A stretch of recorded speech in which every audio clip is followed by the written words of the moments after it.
America trip का 4 महीने का प्रवास हमारे लिए एक यादगार प्रवास है और ये लाइफ टाइम अचीवमेंट भी है, क्योंकि इंडिया को छोड़कर हम पहली बार अमेरिका आए और वाकई में अमेरिका का ट्रिप और वहाँ के एक एक स्पॉट को एक्सप्लोर करना बहुत अच्छा लगा। समय कम पड़ गया 4 महीना भी, और इतने सारे एक्सप्लोरेशन इस बीच में हम लोगों ने किए हैं। अमेरिका 50 स्टेट का एक समूह है और जिसमें से हमने 3 स्टेट को एक्सप्लोर करने का प्रयास किया है। अभी 47 एक्सप्लोरेशन शेष है। फिर कभी किसी मौके पर किसी दौर में आएंगे और तब तक अमेरिका कहाँ से कहाँ पहुँचेगा ये हमारे सोचने समझने से परे है।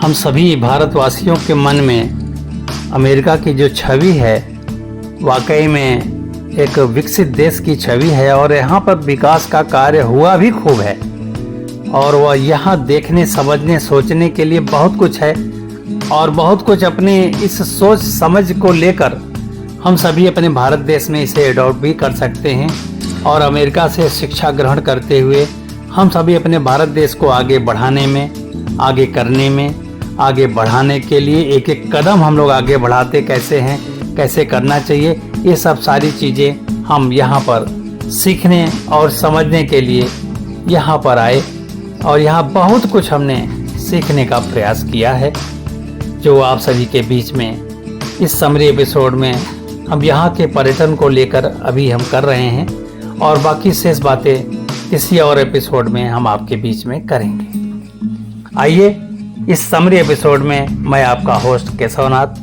आप सभी का हार्दिक स्वागत करते हैं।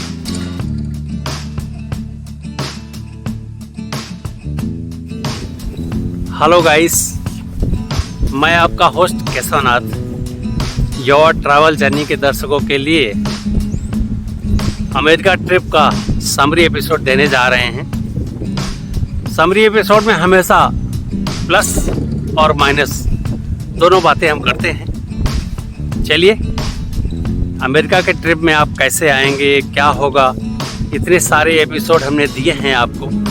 हो सकता है आपने देखा भी हो और नहीं भी देखा है तो ज़रूर देखिए। और इस एपिसोड में हम आपको वो बातें बताएंगे जो यहाँ के लिए प्लस और माइनस भी होगा। यदि आप इंडिया से चलते हैं तो फ्लाइट आपकी शेड्यूल टाइम पे आ जाएगी, ये तो निश्चित है, लेकिन आपके बैग मिसिंग हो सकते हैं। मेरे साथ ये हो चुका। इस कारण से आप अपने हैंड बैग में कम से कम 1-2 सेट कपड़े ज़रूर रखिएगा, ताकि कहीं भी आप जाएं तो ऐसा न लगे कि 1-2 सेट कपड़े आपके नहीं हैं। क्योंकि हमारे पास तो एक भी नहीं था, सारा बैग हमारा मिसिंग हो गया लंदन में, और अमेरिका में हमारा बैग करीब 5 दिन के बाद पहुंचा है। तो इस माइनस बात हमने पहले कर दी। ये बहुत बड़ा माइनस पॉइंट है यहाँ के लिए कि फ़्लाइट से जब आते हैं, और लेओवर तो रहेगा ही रहेगा। डायरेक्ट फ़्लाइट अगर मिल जाए तो well and good, otherwise layover में यही दिक्कत आती है। क्या कहें, इतने खुशी मन से हम सभी अमेरिका के टूर में थे, लेकिन ये अचानक से जो हुआ इसके बारे में न कुछ कहते बनता है न कुछ सुनते बनता है। जो भी हम पहन के आए बस वही कपड़े मेरे पास। और चलिए आपको अब प्लस पॉइंट बताते हैं। अमेरिका में हम लोग बड़े अच्छी तरह 5 दिन के बाद जब कपड़े हमारे आ गए तो हम लोगों ने घूमने का प्रोग्राम स्टार्टअप किया और पहला टूर हमारा सैन एंटोनियो का था। सैन एंटोनियो में हमने आपको रिवर वॉक हमारा नंबर 1 पे था, जिसे हमने विधि से आपको दिखाया है। उस रिवर वॉक के बाद अलामो, वहाँ के स्वतंत्रता संग्राम सेनानियों की एक वीथिका है, उसको भी हमने आपको दिखाया। और सी वर्ड नंबर 1 पे वो भी है, उसको भी हम कोई कम नंबर नहीं दे सकते। ऐसा सी वर्ड मैंने आज तक नहीं देखा। तो ये सी वर्ड भी सैन एंटोनियो के ट्रिप का एक विशेष हमारा ओकेजन रहा है। और उसके बाद कृपालु महाराज जी का ऑस्टिन का मंदिर राधा माधव धाम, देखने लायक है। ज़रूर इस ट्रिप में आप लोग जाइएगा। और इसके बाद फिर हमारा ट्रिप वापस डैलस के लिए आ जाता है। डैलस हमारा आशियाना बना रहा है पूरे 4 महीने, और इस आशियाने के साथ हम आपको इसी आशियाने से बार बार हम लोग घूमते रहे। और दूसरा ट्रिप हमारा जो है ह्यूस्टन का हुआ, जिसमें वर्ल्ड फेम नासा के बारे में हर किसी के मन में एक कौतूहल बना रहता है कि नासा में हम कैसे जाएंगे, क्या होगा, देख पाएंगे कि नहीं देख पाएंगे, या देखने को मिलेगा। तो बिल्कुल देखने को मिलेगा। और नासा यहाँ का एक ह्यूस्टन में आपको देखने का स्पेस सिटी बहुत सुंदर है, और इसको हमने 6 एपिसोड दिए हैं। तो 6 के 6 एपिसोड में आप अपने बच्चों के साथ देखिए, खासतौर से बच्चों की हौसला अफजाई के लिए और अंतरिक्ष में उड़ान के लिए नासा जाना जाता है। और उसकी एक एक चीज़ें, गूगल मैप कैसे चलता है, हमारी मोबाइल कैसे चलते हैं, सैटेलाइट के थ्रू हमारे पास सिग्नल कैसे आता है, ये सारी की सारी बातें हमने उनमें बताने का प्रयास किया है। चलिए कुछ बातें और भी करते हैं। हम 9 दिसंबर को अमेरिका आ चुके थे, और जब 9 दिसंबर को हम यहाँ पे आए तो उस समय हेमंत ऋतु था।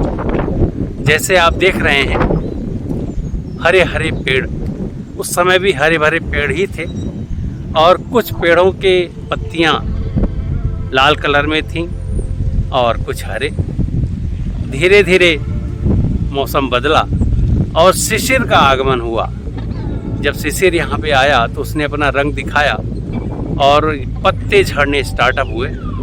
और जनवरी आते आते यहाँ पर 3 दिन लगातार स्नोफॉल होता रहा। तो लाइफ टाइम अचीवमेंट है हमारा स्नोफॉल का, उसका भी मैंने एपिसोड दिया है, आप देखिएगा। और उस स्नोफॉल में सारी की सारी पत्तियां झड़ जाती हैं, और एक तरह से स्नोफॉल भी पतझड़ के लिए हुआ, ऐसा मैं मान के चलता हूँ।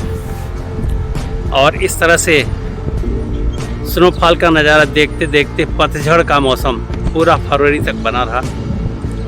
और तीसरा ऋतु के बाद जब चौथा ऋतु आया बसंत, तो ये देखिए पेड़ पौधे कैसे हरे हरे हो गए। इस बसंती रंग में हरियाली बसंत का एक खास उपहार है।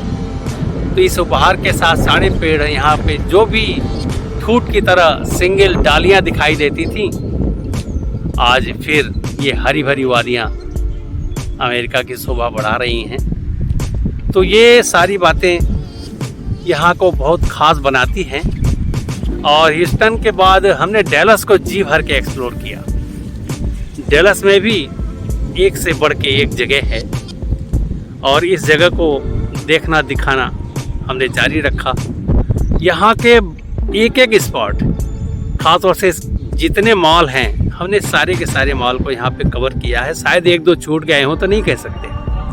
उसके साथ यहाँ पे कार वॉशिंग कैसे होती है ऑटोमेटेड, वो भी मैंने दिखाया। साथ ही साथ यहाँ पर एक्वेरियम हर जगह हमने देखा है, लेकिन ऐसा एक्वेरियम जंगल थीम, मतलब जंगल का पूरा साइट उसके अंदर, और उस साइट को जंगल जैसा ट्रेल लेते हुए जी भर के इस एक्वेरियम में हमें देखने को मिला है। तो डैलस का एक्वेरियम वाकई में देखने लायक है। उसके बाद आता है जंगल सफारी। जंगल सफारी में दूर से अगर जानवर आपको दिख जाएं तो वाह होने लगता है अपने इंडिया में कि हमने देखा और कैमरे में कैद किया। लेकिन यहाँ जंगल सफारी हम भी यही समझ रहे थे कि शायद दूर से हमें जानवरों को देखने को मिलेगा, लेकिन नहीं, यहाँ पर एनिमल्स फीडिंग भी करने को मिला, हमें टच करने को मिला, उनको नज़दीक से देखने को मिला। हाँ, ज़रूर ये बात है कि हम अपने गाड़ी से नहीं उतरे, लेकिन जिराफ ने तो हद ही कर दिया। ऊपर का ट्रेल देखते हुए जिराफ हमारे हाथ से खाना खा रहा है, अपने फीड को ले रहा है। ये एक बहुत बड़ी उपलब्धि जंगल सफारी की रही है। और साथ ही साथ यहाँ पे जो जंगल सफारी था वो फॉसिल रिम पर था, तो हमें फॉसिल भी देखने को मिला। और उसी फॉसिल रिम के टॉप पे जाकर हम लोगों ने वहाँ के जंगल को भी एक्सप्लोर किया है। वो भी अपने आप में एक बहुत बड़ी उपलब्धि इस तरह की रही है। और यहाँ पर डैलस में राधा कृष्ण मंदिर, श्री राम मंदिर, ख़ास तौर से ये दोनों के दोनों मंदिर हमने आपको दिखाए हैं और शायद आपने देख भी लिए होंगे। और इसके बाद एक विशेष बात और भी है यहाँ के लिए, हमने डैलस के डाउनटाउन दिखाया। डाउनटाउन का आशय होता है जैसे हम लोगों के यहाँ चौक होता है, जो पुराना एरिया होता है उसको डाउनटाउन बोलते हैं यहाँ पे। तो डाउनटाउन का भी हमने कई जगह का डाउनटाउन दिखाया है, सैन एंटोनियो का भी दिखाया है, डैलस का भी दिखाया है। और टेक्सास की राजधानी है ऑस्टिन। ऑस्टिन के विधानसभा को हमने विधि से दिखाया है। हमारे यहाँ विधानसभा जो लखनऊ में है यूपी की, या दिल्ली के संसद, हम सभी बाहर से बहुत दूर से देख पाएंगे, अंदर जाने को नहीं मिलता।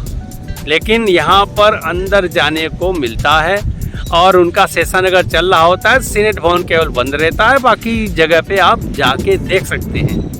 लेकिन हम जब गए तो सीनेट बंद था, नहीं चल रहा था, इसलिए सीनेट भवन भी हमें देखने को मिला। तो ये सब सारी बातें आप लोगों से करनी है। हाँ, अब आइए यहाँ के साधन के बारे में बात करते हैं। पूरे के पूरे अमेरिका में पैसेंजर ट्रेन ना के बराबर है। कहीं कहीं आपको पैसेंजर ट्रेन मिलेगी, शायद न्यूयॉर्क से सैन फ्रांसिस्को एक ट्रेन चलती है, और किसी ट्रेन की उपलब्धता हमें नहीं नज़र आई।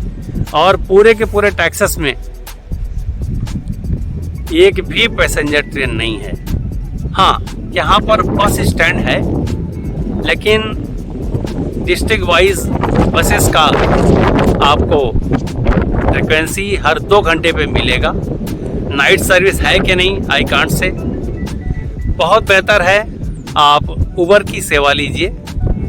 उबर पर डे यहाँ पर लगभग 200 किलोमीटर चलने के लिए उबर को आपको इंडियन करेंसी में लगभग ये मान के चलें $300, माने कि लगभग 25,000 के आसपास पर डे पड़ेगा यदि आप आते हैं उबर से। यहाँ थोड़ा महंगा है उबर।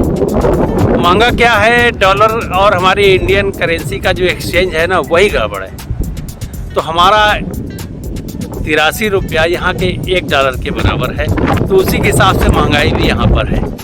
खाने पीने, रहने, उठने बैठने के लिए आपको हर चीज़ इंडिया के कंपैरिजन में कम से कम 7 से 8 गुना महंगा मिलेगा आपको। तो इसलिए अमेरिका घूमना थोड़ा तो टिपिकल है, महंगा है। इसलिए हमने अमेरिका को आपको दिखाया है। आप आ सकते हैं तो बेशक आइए, और अमेरिका में इस तरह से आप एंजॉय करिए। हाँ, एक बहुत विशेष बात कहना रह गया। ब्रिज कावर्न्स केव के स्पेलिंग को कावर्न्स किया गया है यहाँ पर। इसका नाम है ब्रिज कावर्न्स। हमने ऐसा केव जो गहराई में भी खूब हो और लंबाई में लगभग 7 से 8 किलोमीटर के आसपास हो, और अंदर अंदर इतनी बढ़िया व्यवस्था मैंने आज तक नहीं देखी। ये अपने आप में एक बहुत बड़ी उपलब्धि इस केव की रही है, जिसको कैवर्न्स यहाँ कहा गया है, और ब्रिज कैवर्न्स। और ये 5000 साल पुराना ये केव है, जिसको हमने विधि से दिखाया है और एक ही एपिसोड में दिखाया है। एपिसोड थोड़ा लंबा हुआ है, 40 मिनट का, क्योंकि कोई भी स्पॉट हमने छोड़ने का नहीं सोचा, इस वजह से हमने पूरा ढंग से दिखाया है। तो आप सभी के लिए ये समरी एपिसोड हमारा जो भी है हमने देने का पूरा प्रयास किया है। अब आइए मौसम पे बात करते हैं। हम यहाँ दिसंबर में आए थे, 9 दिसंबर को। उस समय ठंड थी, बीच में एकदम चिल्ड हो गया मौसम। चिल्ड होने के साथ ही साथ स्नोफॉल भी हुआ, काफ़ी ठंडा रहा। उसी ठंडक में ही हम लोग घूमते भी रहे, और सैन एंटोनियो का रिवर वॉक बहुत सुंदर लगा। उसी तरह ह्यूस्टन का बोर्ड वॉक, ये भी बहुत अच्छा था। गैल्वेस्टन जो सी शोर है, जहाँ पे हम सभी अभी इंडिया में कहीं भी सी शोर के किनारे जाते हैं तो उस जगह पर हमने ये देखा है कि सी शोर के किनारे काफ़ी गर्म होता है, भले समय हमारा दिसंबर जनवरी का क्यों ना हो, लेकिन यहाँ पर आप जब भी आएंगे सी शोर यहाँ पर ठंडा मिलेगा, उसका जल ठंडा रहेगा। गैल्वेस्टन में हम लोग नहाने में हमें काफ़ी ठंडक का अनुभव हुआ और उस समय समुद्र के किनारे 3 डिग्री सेल्सियस चल रहा था।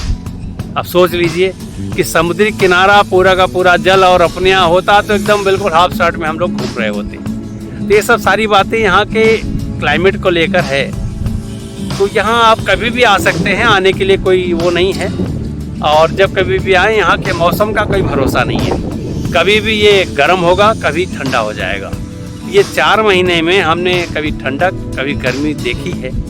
और इसी गर्म ठंडा के बीच में हाँ, गर्मी इतनी नहीं होती थी कि आपको अनबियरेबल हो जाए। ये सब सारी बातें हमने आपको दिखाया।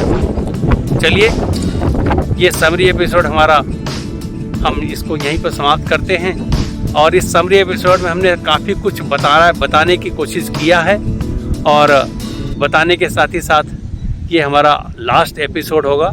इसके बाद एक एपिसोड हम यहाँ से डलस से नई दिल्ली के फ़्लाइट का एक शॉर्ट वीडियो बनाते हुए आपको दिखाने का प्रयास करेंगे। और चलिए, इसी समरी एपिसोड के साथ हमारे अमेरिका की यात्रा यहीं पर समाप्त होती है और फिर इंडिया चल के नई जगह पर, इंडिया मेरे लिए इस समय नया होगा 4 महीने के बाद, वहाँ पर चल के अब देखते हैं आपको कौन सा एपिसोड हम आगे दिखाने जाएंगे, कौन सी जगह हमें बुला रही है और कौन सा एपिसोड आपको अच्छा लगेगा। ये सब सारी बातें वहाँ चल के करेंगे। चलिए, अपने इस होस्ट केशवनाथ को आज्ञा दीजिए। नमस्कार, जय हिंद।